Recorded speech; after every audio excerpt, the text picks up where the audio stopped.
Ate? Meron lang akong sasabihin. Gusto na sana kitang i-inform. Oo, Inform? i-inform kita. Kasi magtatayo sana din ako ng business. Tungkol saan? Bala ko sanang magpatayo ng tindahan. Magtatayo ka din ng business. School supplies din sana ang gusto ko. Hindi kagaya sa'yo. Baka magalit ka. School supplies din. Uy, wala problema. Saan ka naman At dahil sa magtitinda? kapitbahay tayo, edi, dyan din sa tabi mo. Magkapitbahay tayo ng tindahan. Dito? Yung bakanting lote dito. Kayo na yung nakabili? Pero mukhang hindi pa yata natanggal yung mga nakalagay. Hindi pa kasi namin natatapos kasi kasuhin eh. Okay. Tsaka huwag ka mabothered ha.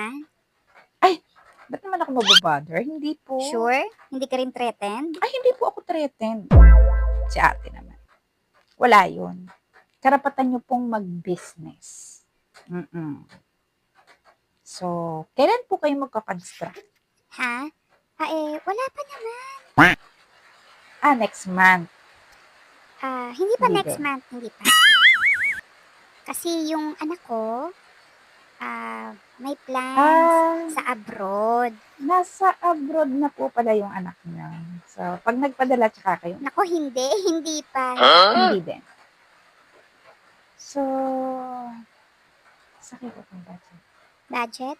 Malapit na kami magkaroon ng budget. Malapit na. Okay. Daldal ko, no? Actually, nag-a-apply pa lang siyang Ha? abroad.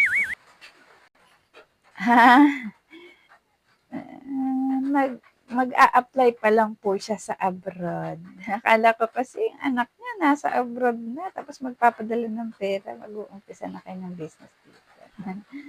Ang advance niya naman po mag-inform. Siyempre, para alam mo na agad. Paano kung hindi po matanggap yung Anong sabi mo? Wala. Sige po. Wala akong problema sa akin yun. Kahit anong business ang itayo nyo, ilagay nyo dyan sa tabi ko, wala akong problema. Sige po. Yay! Ganyan.